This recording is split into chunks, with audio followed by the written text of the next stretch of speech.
14 अप्रैल 1912 रात के 11:40 बजे अटलांटिक महासागर के बीचों बीच एक विशाल जहाज अचानक एक बर्फ के पहाड़ से टकराया। दुनिया का सबसे बड़ा, सबसे शानदार, सबसे सुरक्षित माना जाने वाला जहाज सिर्फ 2 घंटे 40 मिनट में समुद्र की गहराइयों में समा गया। 2224 लोगों में से 1517 लोगों ने अपनी जान गंवाई। लेकिन ये सिर्फ एक दुर्घटना नहीं थी, ये इंसानी घमंड और लापरवाही की कहानी थी। साल 1909 आयरलैंड के बेलफास्ट में शुरू हुआ एक सपना। व्हाइट स्टार लाइन कंपनी ने बनाने का फैसला किया। दुनिया का सबसे बड़ा जहाज 269 मीटर लंबा, 53 मीटर ऊंचा, वजन 46,000 टन। इसे बनाने में 3,000 मजदूरों ने 3 साल तक काम किया। इसकी लागत थी आज के $200 मिलियन के बराबर। अंदर की सजावट राजमहलों जैसी थी। संगमरमर की सीढ़ियां, क्रिस्टल के झूमर, स्विमिंग पूल, जिम, सब कुछ। कंपनी ने दावा किया ये जहाज कभी नहीं डूब सकता। 16 वाटर टाइट कंपार्टमेंट बनाए गए थे। सोचा गया था कि अगर 4 भी भर जाएं तो भी जहाज तैरता रहेगा। लेकिन एक बड़ी गलती हो गई थी। लाइफ बोट्स सिर्फ 1178 लोगों के लिए थे, जबकि जहाज में 2224 लोग सवार थे। क्यों? क्योंकि ज्यादा लाइफ बोट से जहाज की खूबसूरती खराब हो जाती। ये घमंड बाद में हजारों की मौत का कारण बना।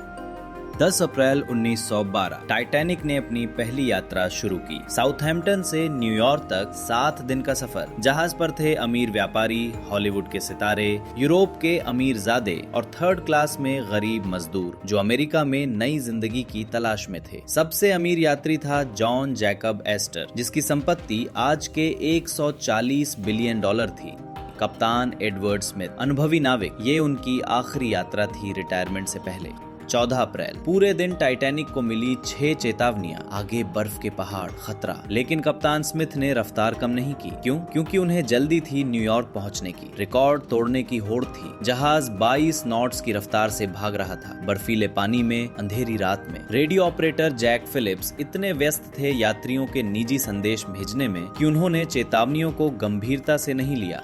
रात के 11:40 बजे लुकआउट फ्रेडरिक फ्लीट ने देखा सामने एक विशाल बर्फ का पहाड़। आइसबर्ग राइट अहेड, चिल्लाया वो। ऑफिसर विलियम मर्डॉक ने तुरंत ऑर्डर दिया, हार्ड ए स्टारबोर्ड। जहाज मुड़ने लगा, लेकिन देर हो चुकी थी। 37 सेकंड बाद एक भयानक आवाज, स्क्रैच स्क्रैच स्क्रैच। आइसबर्ग ने जहाज के दाहिने तरफ 90 मीटर तक खरोंच डाली। यात्रियों को लगा कोई मामूली झटका था। वे हंसते रहे, नाचते रहे। लेकिन नीचे इंजीनियरिंग डेक पर हकीकत कुछ और थी। पानी बहुत तेजी के साथ भर रहा है, भागो सब यहाँ से।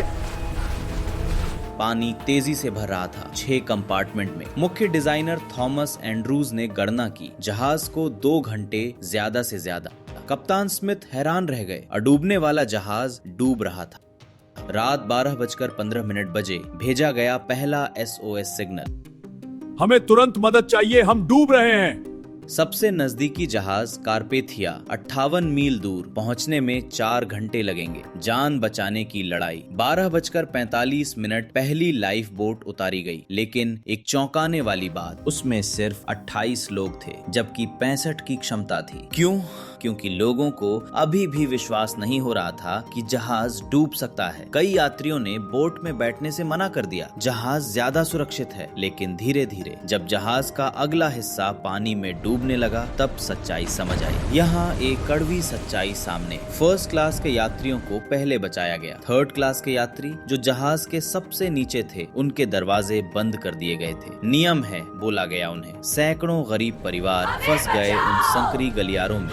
ऊपर जाने का रास्ता नहीं मिला। आंकड़े बताते हैं 1st क्लास की 97% महिलाएं बच गईं, लेकिन 3rd क्लास की सिर्फ 46% महिलाएं। लेकिन अंधेरे में भी रोशनी थी। कई पुरुषों ने अपनी जान देकर महिलाओं और बच्चों को बचाया। 67 साल के इसिडोर स्ट्रॉस और उनकी पत्नी ईडा शादी के 41 साल बाद भी साथ थे। जब ईडा को बोट में बिठाया गया, उन्होंने मना कर दिया, जहाँ मेरे पति हैं वहीं मैं भी रहूंगी। दोनों ने हाथ पकड़ा और जहाज के साथ डूब गए। और वे 8 संगीतकार जो आखिरी सांस तक बजाते रहे ताकि लोगों को हिम्मत मिले। सुबह 2:18 बजे जहाज का पिछला हिस्सा आसमान की तरफ उठ गया। 90 डिग्री पर हजारों लोग लटके हुए, पानी में गिरते हुए, चीखें, रुलाई, प्रार्थनाएं। 2:20 बजे एक भयानक आवाज, जहाज 2 टुकड़ों में टूट गया और फिर 12,500 फीट गहराई में धीरे धीरे गायब हो गया। पानी का तापमान था -2 डिग्री सेल्सियस। जो भी पानी में गिरा सिर्फ 15 मिनट जीवित रहा। 1,517 लोगों की लाशें तैर रही थीं शांत काले पानी पर। सुबह 4 बजे कारपेथिया पहुंचा। लाइफ बोट्स में बैठे 705 लोगों को बचाया गया, लेकिन पानी में तैर रहे हजारों को नहीं। बचे हुए लोगों की आंखों में वो दर्द, वो सदमा जो कभी नहीं मिटा। 18 अप्रैल को जब कारपेथिया न्यूयॉर्क पहुंचा, हजारों लोग इंतजार कर रहे थे अपने प्रियजनों की। कई को मिले, कई बस रोते रहे। अमेरिका और ब्रिटेन में हुई जांच में सामने आए कई झटके। बर्फ की चेतावनियों को नजरअंदाज किया गया, रफ्तार कम नहीं की गई, पर्याप्त लाइफ बोट नहीं थे, लाइफ बोट ड्रिल नहीं हुई थी। कंपनी के मुनाफे को इंसानी जानों से ज्यादा अहमियत दी गई। कप्तान स्मिथ जो जहाज के साथ डूब गए, उन्हें हीरो बताया गया, लेकिन सच ये था कि उन्होंने चेतावनियों को अनदेखा किया था। ये सिर्फ दुर्घटना नहीं, ये लापरवाही थी। टाइटैनिक की त्रासदी के बाद बदल गई पूरी दुनिया की समुद्री सुरक्षा। बना इंटरनेशनल आइस पेट्रोल, जो आज भी हर आइसबर्ग पर नजर रखता है। हर जहाज पर अब हर यात्री के लिए लाइफ जैकेट, पर्याप्त लाइफ बोट्स, 24 घंटे रेडियो वॉच अनिवार्य कर दिया गया। 1985 में 73 साल बाद खोजा गया टाइटैनिक का मलबा 12,500 फीट गहराई में। आज भी वहाँ पड़े हैं हजारों जूते, चश्मे, खिलौने, किसी की आखिरी निशानी। टाइटैनिक की कहानी सिर्फ एक जहाज के डूबने की कहानी नहीं है, ये इंसानी घमंड की कहानी है। जब हमने सोचा हम प्रकृति से बड़े हैं। ये वर्ग भेद की कहानी है, जहां अमीर और गरीब की जान की कीमत अलग थी, लेकिन ये मानवता की भी कहानी है, उन लोगों की जिन्होंने अपनी जान देकर दूसरों को बचाया। आज भी अटलांटिक महासागर की गहराइयों में वो विशाल जहाज चुपचाप पड़ा है। 1,517 आत्माओं का मकबरा हमें याद दिलाता है कि घमंड का अंत हमेशा दर्दनाक होता है।